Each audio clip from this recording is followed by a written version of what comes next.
చేయించుకోవటానికి, మీ అందరితో ప్రార్థన చేయించుకోవటానికి ఆయన ఇచ్చిన కృపను బట్టి మనమందరం కూడా ప్రార్థన వేదులుగా మమ్మల్ని సిద్ధపరచమని అందరం మన యోగ్యమైన పాత్రలోకి తాగాము.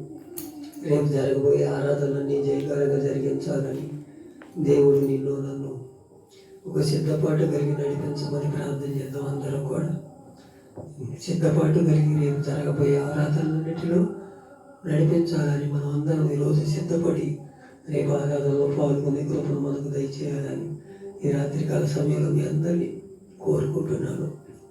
అలాగే యెషయా గ్రంథము 41వ అధ్యాయం 14వ వచనాన్ని నేను చదువుతున్నాను. పురుగు వంటి యాకోబు, స్వల్ప జన్మకు ఇశ్రాయేలులపై పడకు, నేను నీకు సహాయం చేస్తున్నానని యెహోవా సెలవిస్తున్నాడు. నీ విమోచకుడు ఇశ్రాయేలు పరిశుద్ధ దేవుడు.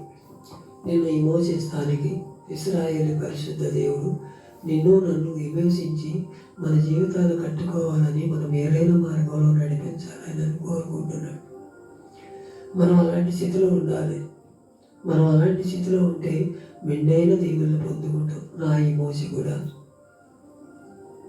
నాకు రక్షణకర్త అయిన దేవా, నన్ను విమోచించి నన్ను కన్నందుకు వందనాలయ్యా, నన్ను కాపాడుతున్నందుకు వందనాలయ్యా. పగలు ఎంత దెబ్బైనను, రాత్రి కింద దెబ్బైన తగలక నీ సన్నిధులు నన్ను విమోచించినందుకు వందనాలని మన కృతజ్ఞత పూర్వకంగా ఉండాలి. అలాంటి వారికి ఉంటే దేవుడు మనకు మెండైన దేవులు కలగజేయడానికి ఆయన కరుణా సంపన్నుడు. ఆయన కరుణా సంపన్నుడే కాక మనతో నిత్యం మనతో ఉండటానికి, మన హృదయం అనే తలుపులు తెరిస్తే ఆయన హృదయంలో ఉండడానికి, మనకు ఎప్పుడు పిలిస్తే అప్పుడు మనతో మాట్లాడటానికి ఆయన సంసిద్ధంగా ఉన్నాడు. మనలో ఆయనతో కలవాలి, ఆయనతో మనం మాట్లాడాలి, ఆయనలో మనం నిలవాలని ఆలోచనలో ఉందా? మనకి ఆలోచన ఉంటే ఒక్కసారి మన హృదయాలు పరిశోధించుకో. మన హృదయాలు పరిశోధించుకొని మేలైన మార్గంలో ఉన్నాడు. పురుగు వంటి యాకోబు అంటున్నాడు. యాకోబు అంటే ఇశ్రాయేలు. ఇశ్రాయేలు అంటే మోసగాడని, మోసగాడిని తీసేసి ఇశ్రాయేలుగా మార్చాడు. దేవుని సన్నిధిలో పెనుగులాడుతూ నేర్చుకున్నాడు, దేవునితో మాట్లాడుతూ నేర్చుకున్నాడు, దేవునికి మంచి నమ్మకమైన వాడిగా ఉన్నాడు. మనం అలాంటి స్థితిలో ఉండాలి. ఒక్కోసారి మనం కూడా తప్పులు చేస్తాం, చేయట్లేదను తప్పు ఒప్పుకొని నిజమైన మార్గంలో నడవాలి, మేలైన మార్గంలో నడవాలి. యాకోబుని పురుగు ఉంటే యాకోబు నిన్ను ఇశ్రాయేలు జనాంగంలో చేర్చాడు. నువ్వు నాకు నా నమ్మకమైన వాడిగా ఉండాలని కోరుకుంటున్నాడు. నిన్ను నన్ను అలా కోరుకోవాలి కదా దేవుడు కూడా. మనం ఎందుకు మూలానంత దారి తప్పిపోతున్నాం, పెడదారికి వెళ్తున్నాం, చెడు ఆలోచనలో ఉంటున్నాము. భక్తి అంటే ఏంటో తెలియదు, బైబిల్ అంటే ఏంటో నడవదు, ప్రార్థన అంటే ఏంటో అస్సలు పడదు. మనకి సాతాను ఇప్పుడు ఇక సాలే చదివింది, నువ్వు ఎక్కువ చదువుతున్నావు, ఇంకా నీకన్నా ఇంకా తగ్గ చదవని వాళ్ళు ఉన్నారు, ఆ పరిస్థితి ఏంటనే ఆలోచనలో నడిపిస్తాడు. నీకన్నా గొప్పవాడు లేడు, నీవే బాగా తెలిసినోడు అని ఎన్నో చెప్తాడు.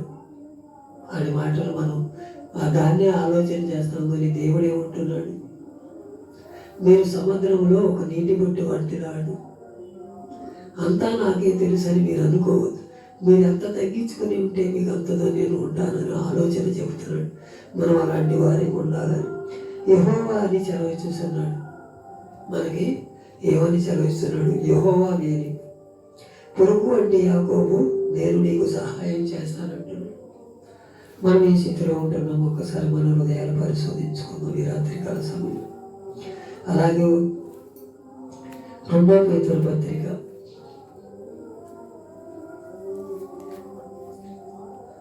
2 తిమోతి 5వ అధ్యాయము 4వ అధ్యాయము 17వ వచనాన్ని నేను చదువుతున్నాను. అయితే నా ద్వారా సువార్త పూర్ణంగా ప్రకటించబడు నిమిత్తము అన్ని జనులందరూ దాని నిన్ను నిమిత్తము ప్రభు నా పక్కన నిలిచి నన్ను బలపరచిన కనుక నేను సింహము నోట నుంచి తప్పించబడుతుంది. ప్రభు ప్రతి దుష్కార్యం నుండి నన్ను తప్పించి తన పరలోక రాజ్యమునకు చేరునట్లు నన్ను రక్షించును. యుగయుగములకు ఆయనకి మహిమ కలుగును గాక. తిమోతి పౌలు శిష్యుడు, పౌలుకి నమ్మకమైన వాడు. ఆయన దేవుని సన్నిధిలో కడుపై భక్తులుగా కూడుకున్నాడు కాబట్టి నమ్మకమైన శిష్యుడిగా ఉన్నాడు. ఘనత అంటారు, తిమోతి అంటే ఒక ఘనత అని పేరు. ఆ ఘనతకు తగ్గట్టుగానే నడిచాడు ఆయన కూడా. అయితే నా ద్వారా సువార్త పరిపూర్ణంగా ప్రకటించాలంటే మనం సువార్త ప్రకటిస్తున్నాము, మనం సువార్త ఎదజల్లుతున్నాము. ఆయన రాజ్యానికి వెళ్ళాలంటే నా గురించి మీరు చాలా మీకు జరిగిన మేలుని చెప్పండి, మీకు జరిగిన మేలునే చెప్పండి. ఒక మాట అయినను పుల్లైనను తప్పిపోకుండా మీకు జరిగిన దాన్నే చెప్పండి అంటున్నాడు. మనం చెప్పగలుగుతున్నాము. ఈరోజు నేను సురక్షితంగా మీ మధ్యలో ఉన్నానంటే ఆయన కృపే. ఆయన కృప లేనిది నేను మీ మధ్య నిలవలేనని తెలుసుకో. ఇప్పుడు 13 సంవత్సరాల నాడే మట్టిలో కలిసిపోవాల్సిన వాడు, అలాంటి వాడిని సజీవుడిగా నిలబెట్టి మీ మధ్యగా నడిపించాడండి. ఆయన కృప మాత్రమే. ఆయన కృప లేనిదే మనం జీవించలేమని తెలుసుకోవాలి. అలాగే మీకు కూడా జరగలేదు అంతా ఆలోచించాడు, ఆలోచనిచ్చాడు, మంచి ఇల్లు ఇచ్చాడు, మంచి సంసారం ఇచ్చాడు, అన్నీ ఇస్తున్నాడు కదా. నువ్వెందుకు మర్చిపోతావు?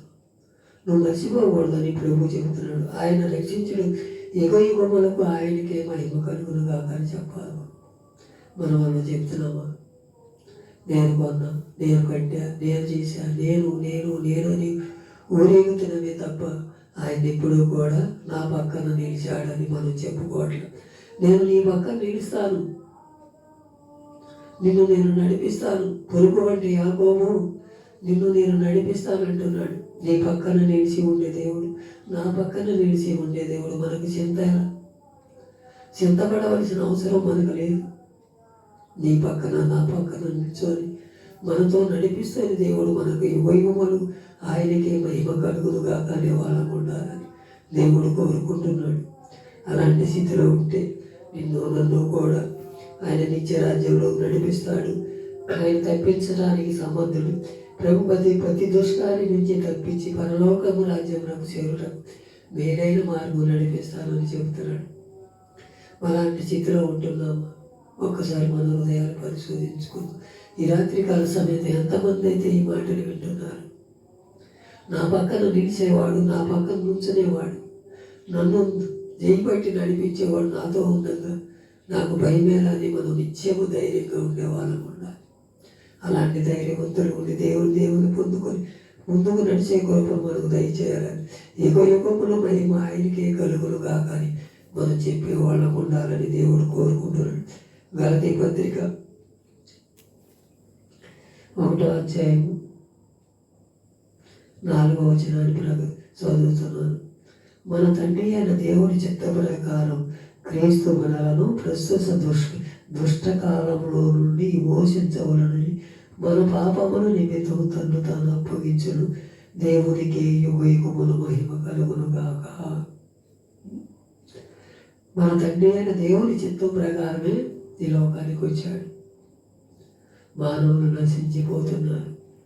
మానవులు ఏదో రకంగా మేలైన మార్గంలో నడిపించాలని ఆయన రిక్తులుగా చేసుకొని పరలోకం విడిచిపెట్టి మానవ రూపం ధరించి మనతో శిలువ మరణం పొందాడు. ఆయనలో పాపమున్నదని ఎవరైనా సవాలు చేశాడు. ఆయన నాలో పాపమున్నదని ఎవరైనా చూపించగలరా? ఎవరు కూడా చూపించలేకపోయారు. అలాంటి కరుణామయిని మనం దూరం చేసుకుంటున్నాం. ఆయనకు మహిమ తెచ్చుకోవాలని ఉండాల, మన మహిమ తెచ్చుకుంటున్నాం. మా సేవకుడు అండి మా గురించి ప్రార్థన చేస్తే ఇది తీసేసాడండి, జబ్బు తగ్గించాడండి మా సేవకుడు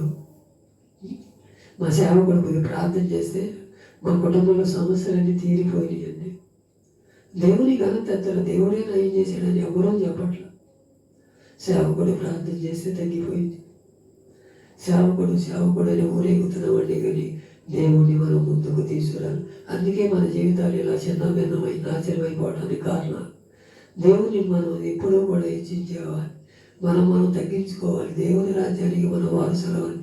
ఆయన కృప లేనిదే నేను జీవించలేనయ్యా, ఆయన కృపలో నేను నడుస్తాననే ఆలోచనకి మనం రావట్లేదు.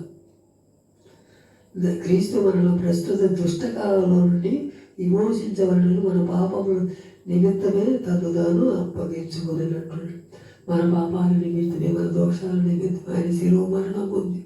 మనం యుగములకు ఆయనతో ఉండాలని, ఆయనతో అంటుకట్టవాలి, పరలోక రాజ్యంలో మనం చేరాలని కోరుకుంటున్నాడు. నీకు నాకు అసాధారణకరమైన జీవితం ఇచ్చాడు. ఆయన ఉచితంగా ఇచ్చింది ఉచితంగా పొందుకున్నాం.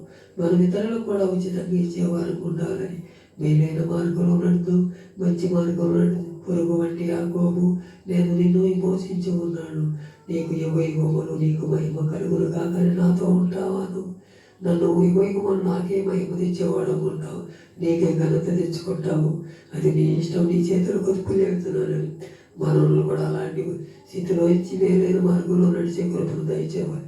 ఈ రాత్రికాల సమయంలో ఎంతమంది అయితే ఈ మాటలు వింటున్నారు, వారి జీవితాలు నా ఈ మోసగుడు పరిశుద్ధ దేవుడు నేను ఆయన సన్నిధిలో మీరు నిలబడి ఆయనతో నేను అంటుకట్టబడతానని ఒక తీర్మానం వచ్చిన వారిని నా దేవుడు ఎప్పుడూ తోసివేసేవాడు కాడు. ఈ మాటలు ఆయన వెలిగిలో దీవించి ఆశీర్వదించబడును గాక.